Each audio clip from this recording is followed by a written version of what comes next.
네, 우리 최병현 목사님, 우리 원로 목사님 나오셔서 나의 달려갈 길 마치고라는 제목으로 말씀 전해주시겠습니다. 우리 목사님 나오실 때 할렐루야로 한번 인사합시다. 할렐루야. 아멘.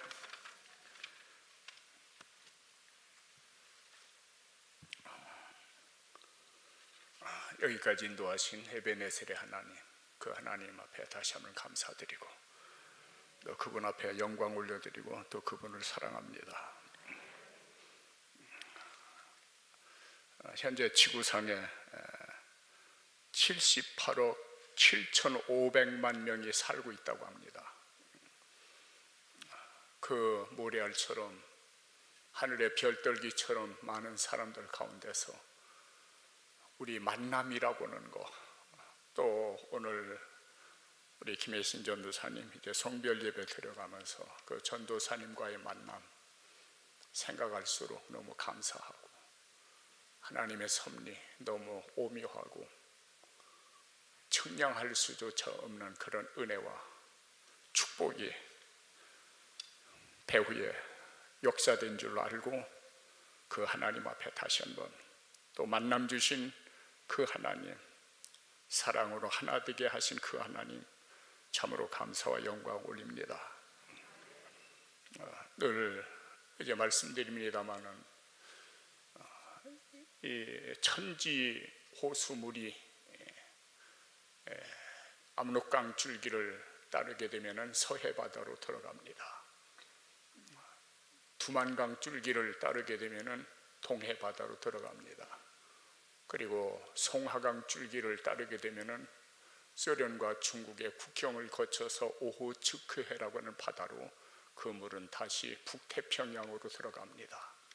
그 만남이 똑같은 천지 호수의 물에 그 물이 압록강 줄기를 만나느냐 아니면은 두만강 줄기 아니면은 송하강 줄기를 만나느냐에 따라서 서해 바다로 또 동해 바다로 또 오호츠크해 그리고 결국 북태평양으로 그렇게 갑니다.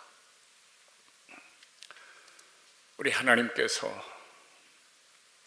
우리 전도사님 보내주셔서 약 12년 동안 함께 동역할 수 있도록 그렇게 만드신 하나님, 여러 가지 그 모자란 점, 미처 생각하지 못했던 것, 그런 것까지 생각나게 하셔서 배우의 이 모양 저 모양으로 케어했던, 마치 성령께서 이렇게 도와주셨듯이 그렇게 도와주신 그 사랑, 그 배려에 대해서 또한 진심으로 감사드립니다.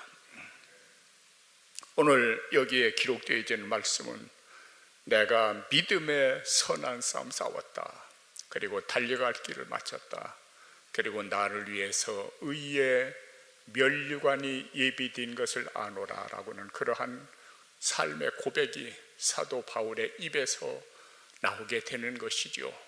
물론 그 모든 그렇게 만드신 분은 바로 하나님이십니다. 하나님이 그렇게 사도 바울에게 은혜를 주신 겁니다. 그 마음을 주셨고 그 생각을 주셨고 때로 사는 날에 따라서 능력을 주시는 그 하나님이 그때그때 상황에 따라서 능력을 공급해 주셔서 결국 승리자로 나를 위해서 월계관이 예비된 것을 안다라고 그렇게 고백할 수 있도록 만드신 그 하나님, 사도 바울의 하나님이 바로 오늘 우리의 하나님이신 줄 알고 우리의 사랑하는 낙원의 온 성도들 제2의 사도 바울과 같이 되어져서 내가 선한 싸움 다 싸웠다, 달려갈 길 마쳤다, 그리고 나를 위해서 월계관이 예비된 것을 우리말에는 의의 면류관이라고 하죠. 그런데 새번역이라든지 공동번역이라든지 그 번역을 보면은 월계관으로 그렇게 이제 번역되고 있습니다. 그럼 여기서 첫 번째 얻을 수 있는 진리는 내가 선한 싸움 싸웠다라고 하는 그 선한 싸움, 도대체 선한 싸움이 뭔가? 그 선한 싸움을 싸운 목적은 믿음을 지켰으니 그렇죠. 그러니까 믿음을 지키기 위한 싸움이 바로 선한 싸움이라는 얘기죠.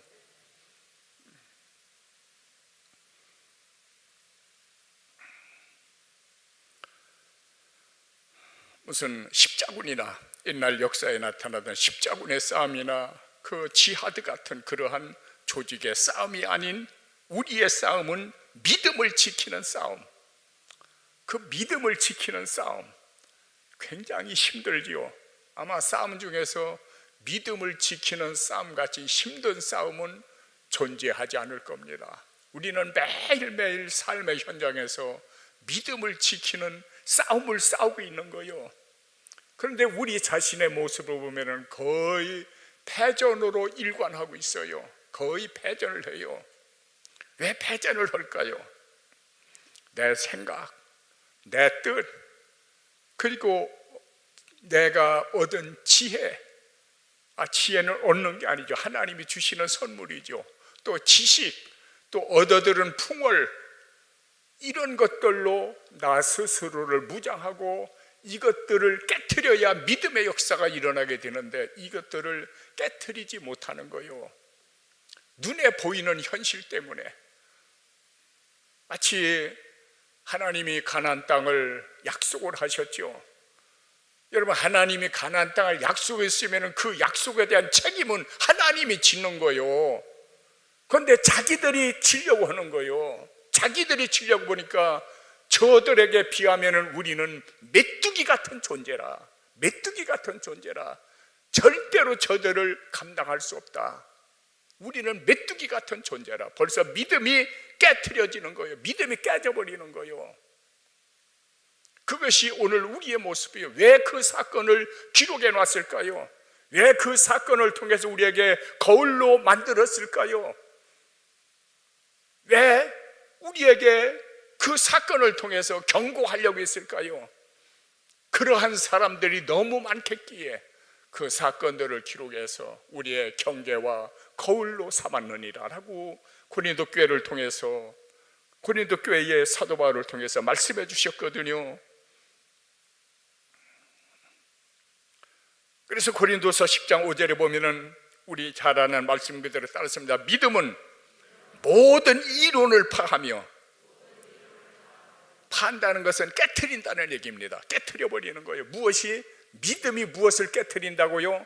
이론을 깨트린다는 거예요. 이론이 뭡니까? 따지는 거예요. 한마디로 하면 따져 들어가는 거예요. 내가 생각해 보니까, 내가 볼 때는, 내가 지금까지 경험한 바로는, 내가 지금까지 가지고 있는 지식을 총동원해 보아도 아니라는 거예요. 그러고 나서는 하나님의 약속인 믿음을 깨트려 버리는 거예요. 그런데 진짜 백이 믿음은 뭐라고? 믿음으로 모든 이론을 깨트려 버린다는 거예요. 그 깨트린다고는, 파한다고는 그 원래 말은 뭐라고요? 번쩍 들어서 내 팽개치는. 그럼 어떻게 될까요? 박살이 나버리겠죠. 여러분, 믿음이라고 하는 것은 모든 이론이 뭐라고요? 말 그대로 보면 사물의 이치를 따져 들어가는 것이 이론이라고 있죠. 이 세상에는 모든 것들, 과학이라든지 무슨 이제 역사라든지 철학이라든지 또한 이제 여러 가지 무슨 그 이론들이 많겠죠. 그런 것들을 다 깨트려 버리는 거예요. 그런 믿음의 사람들 되어지기를 또한 주의 이름으로 축원합니다. 믿음으로 살지 아니할 때는 언제나 사람은 후회하게 되어 있어요. 후회하게 되어 있어요. 여러분, 지금까지 우리의 삶을 한번 뒤돌아봅시다. 나의 삶이 믿음으로 사는 삶인지 아니면은 내 고집대로 내 뜻대로 산 삶인지 한번 점검해 볼 필요가 있는 거예요. 여러분, 한번 점검해 보면 어떻습니까? 믿음으로 살았습니까? 한 가지 믿음으로 사는 하나의 증거가 있죠. 우리 낙원제일교회 성령께서 선교 많이 하면은 낙원제일교회를 크게 부흥시켜 주시겠다고 약속을 했어요. 그 약속을 믿고 움직였어요. 우리 온 장로님들이 웰컴했어요. 환영했어요. 한 분도 노땡큐 하지 않았어요. 하나님께서는 크게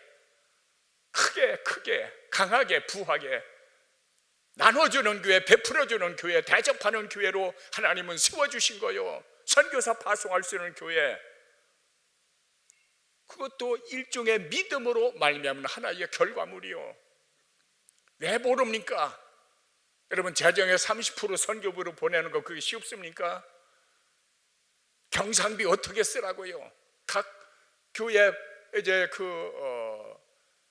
단체마다 무슨 전도라든지 또한 이제 교육이라든지 여러 모양으로 우리가 많은 부서가 있지 않습니까? 음악위원회라든지 그런 데 쓸 경비가 모자란 거예요. 쪼달리는 거예요.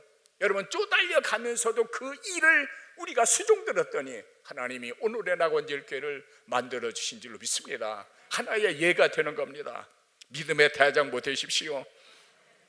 믿음으로 하지 아니하고 눈앞의 것만 바라볼 때는 결국은 에서와 같이 후회의 눈물을 흘리게 되는 것이죠.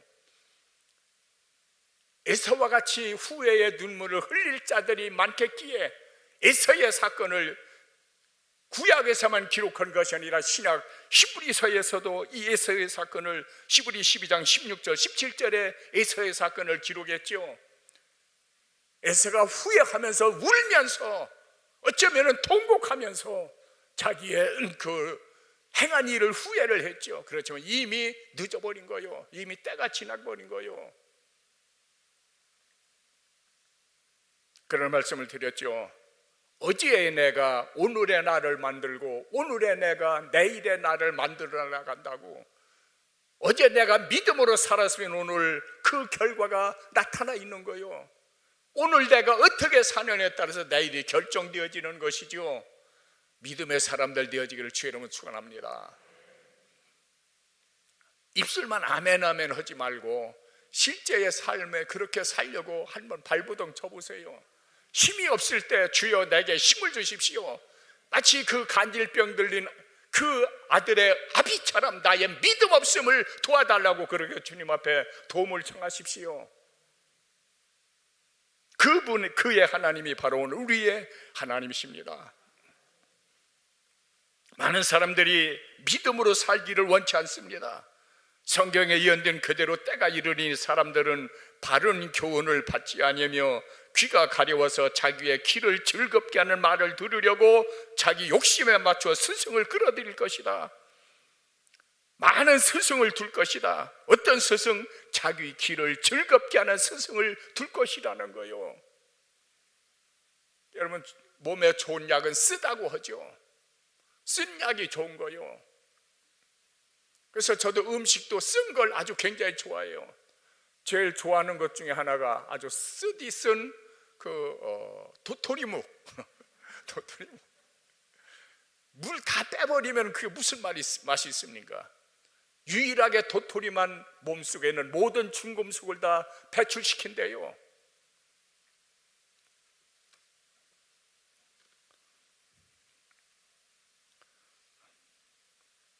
교회 왔으니까 그런 말 듣지 어디서 들어요?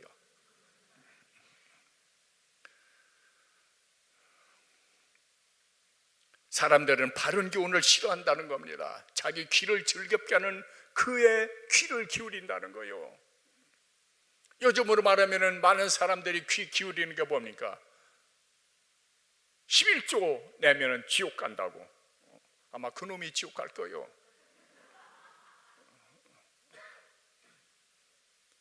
성경 어디에도 11조 내면 지옥 간다 소리가 없어요. 근데 왜 없는 걸 그렇게 거짓말로 사람들을 미혹합니까? 돈 사랑하는 줄 알기 때문에 그런 미혹자들이 생겨나는 거예요.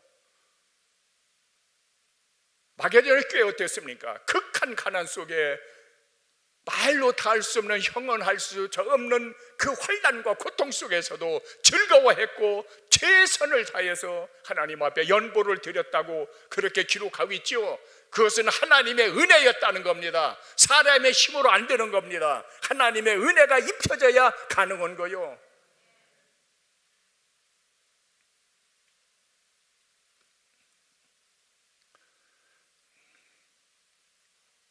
아마 이 목회를 하면서 또는 여러분들이 이 믿음 생활을 한다고 하면서 후회한 적도 많이 있을 거예요.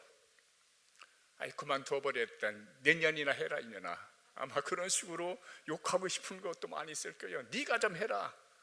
그렇게 잔소리 하려면은 여러분 그 잔소리하는 사람 시켜보세요. 잘하나 못하나.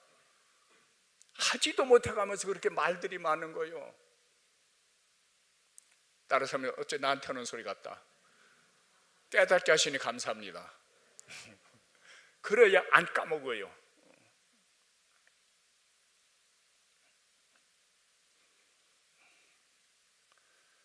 여러분 우리가 신앙생활할 때에 세 번째입니다. 사도 베드로를 통해서 베드로전서 2장 19절에 보면은 애매히 억울하게 고통을 당해도 고난을 받아도 주님을 생각함으로 슬픔을 참으면은 이는 아름다운 것이다, 이는 감사한 것이다 라고 그렇게 기록되어지고 있거든요. 여러분 왜 애매하게 고난 받는 일이 없겠습니까? 억울할 때 많죠. 주님 아십니다. 그리고 그에게 결국 하나님께서는 좋은 것으로 아름다운 것으로 채워주시는 하나님이신 줄 믿습니다. 그런 언약의 복이 오늘 이 자리에 함께한 여러분들, 특별히 지금까지 이름 없이 빛 없이 섬김의 수고를 아끼지 않은 우리 김혜신 전도사님, 우예와 온 가정, 부모 형제 일가 친족에 이르기까지 언제나 임마누엘 되어지기를 축복합니다.